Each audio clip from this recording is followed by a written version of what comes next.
You reread the message you sent 3 hours ago.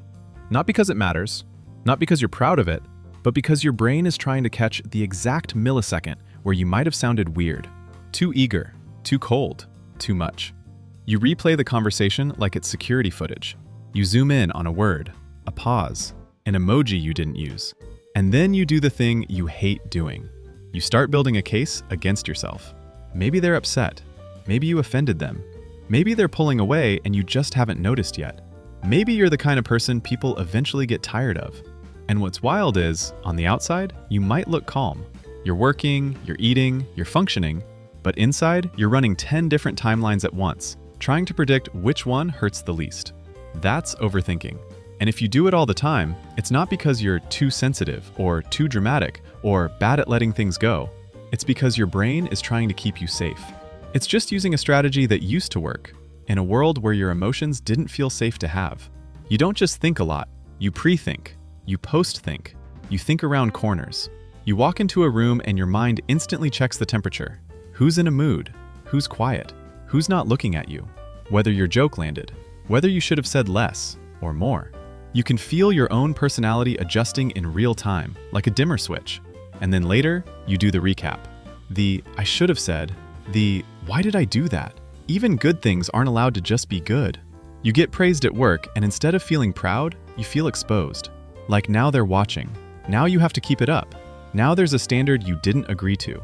You start preparing for the moment it all turns. Or you get invited somewhere, and you don't just decide if you want to go. You run simulations. What if I'm awkward? What if I say something stupid? What if I can't leave? What if I leave too early and they talk about it? What if I stay too long and I'm annoying? What if they're only inviting me because they feel obligated? By the time the event actually happens, you're already exhausted. And sometimes you don't even realize you're anxious. You just call it thinking it through. You call it being realistic. You call it being prepared. But here's the part nobody tells you. Overthinking doesn't start as a problem. It starts as a solution. A very intelligent, very adaptive solution. Because at its core, overthinking is a way to feel in control when your emotions feel unsafe, or unpredictable, or like they could get you in trouble. When your brain doesn't trust the world to be stable, it tries to become the stability. It tries to become the warning system. It tries to become the plan. It tries to become the parent. And this is where it gets interesting. Overthinking is often less about the thing you're thinking about, and more about the feeling you're trying not to feel. Because feelings are messy. They don't follow logic. They don't give you a clear answer. They don't hand you a checklist. You can't solve grief. You can't win uncertainty. You can't argue your way out of disappointment. So instead, you do what your brain can do. You think. You analyze. You dissect. You anticipate. You create order. You turn emotion into a puzzle because puzzles feel safer than pain. A lot of overthinkers are hypervigilant. That just means your attention is always scanning for danger, even when nothing is technically wrong. Like living with a smoke alarm that's too sensitive. It goes off when you make toast. And yes, it's annoying, but it's also trying to protect you. Somewhere along the way, your brain learned that being caught off guard is expensive. Maybe it meant getting criticized. Maybe it meant being embarrassed. Maybe it meant someone's mood flipping and you having to deal with the fallout. Maybe it meant love feeling conditional, like you could be close, as long as you didn't mess it up. So you started watching. For patterns, for shifts, for signs. You got good at reading micro-expressions, good at hearing tone changes, good at noticing silence. And you know what? That skill probably helped you. It might have kept you connected to people who were hard to predict. It might have helped you avoid conflict. It might have helped you become the easy one, the thoughtful one, the mature one, the one who doesn't need much, the one who figures it out. But there's a cost. Because when you live like this, your nervous system starts acting like uncertainty is danger. Not inconvenience, not mystery, not normal life. Danger. And uncertainty is everywhere. A text left unread.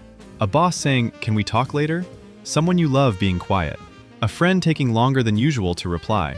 A plan that isn't confirmed yet. To other people, these are neutral moments. To you, they are blank screens your brain immediately projects horror movies onto. And intolerance of uncertainty doesn't look like fear. It looks like thinking. It looks like needing to know. It looks like asking for reassurance, then still not believing it. It looks like Googling symptoms at 2 a.m. like you're auditioning for the role of person who discovers a rare illness first. It looks like rewriting a message 7 times because you're trying to control how you'll be perceived. It looks like procrastination because if you don't start, you can't fail. Or it looks like perfectionism, because if it's flawless, no one can reject you. It's all the same engine: control. And control is the nervous system's way of saying, I don't feel safe. Not safe in the dramatic, obvious way, in the quiet way. The, if I relax, something bad will happen way. The, if I stop thinking, I'll miss the sign way. The, if I don't prepare, I'll be blindsided way. And the most frustrating part is that it almost works. Overthinking gives you the temporary feeling of doing something, like you're handling it, like you're staying ahead.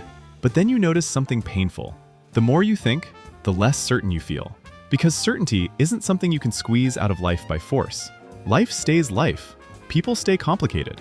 And your brain, when it's anxious, doesn't use thinking to find truth. It uses thinking to find threats. So it will keep you in a loop. Just one more analysis, just one more replay, just one more contingency plan. And you'll mistake that loop for responsibility. But it's not responsibility. It's self-protection. And underneath it, there's usually a very tender belief. A belief like, if I make a mistake, I won't be okay. Or if someone is disappointed in me, I'll lose them. Or if I'm not careful, I'll be hurt and I won't recover. So you become careful. You become strategic. You become a full-time investigator in your own life. And here's the deeper layer. Overthinking isn't only fear, it's also love. In a strange way, because you think this much when you care. You think this much because you want things to go well. You want to be good. You want to be safe with people. You want to belong. Your brain is trying to protect the parts of you that still remember what it felt like to not be protected. And that's why just relax feels insulting. Because relaxing, for you, doesn't feel like a spa day. It feels like letting go of the steering wheel on the highway. It feels like being naive, like being unprepared, like inviting chaos. So you grip tighter, you replay more, you plan more. And slowly, without realizing it, you stop living your life directly and start living it through your mind. You don't experience the moment, you monitor it. You don't enjoy the relationship, you manage it. You don't feel your feelings. You translate them into thoughts and then try to outthink them. And this is where the pattern breaks your heart a little. Because the thing you're doing to feel safe is the thing keeping you tense. It's like holding your breath to avoid drowning while forgetting you're on land. So what do you do with this? Not the stop overthinking advice. That never works. Because telling an anxious brain to stop thinking is like telling a storm to stop being windy. Instead, the shift is gentler. You start treating overthinking like a signal, not a personality. Not I'm an overthinker, but I'm feeling unsafe, and that changes everything. Because when you name it, you stop obeying it automatically. You can pause and go, okay, my brain is scanning. What is it trying to prevent right now? And usually the answer isn't, I'm trying to solve this problem. It's, I'm trying to avoid a feeling. Maybe the feeling is rejection. Maybe it's shame. Maybe it's helplessness. Maybe it's grief. And the moment you find the feeling, you can do something radical. You can let the feeling exist without turning it into a courtroom trial.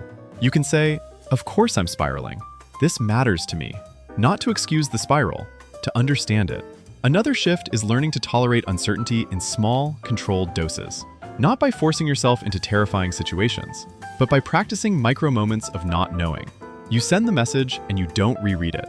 You notice the urge to explain yourself and you wait 10 minutes. You let someone be mildly disappointed without instantly trying to fix it. You let a silence exist without filling it with panic. And every time you do that, you teach your nervous system something new. I can survive the unknown. I can survive discomfort. I don't have to solve every feeling to be okay. Because that's the real goal, not certainty, capacity, the ability to hold uncertainty without collapsing into it. And there's one more piece that helps a lot, moving from mind to body.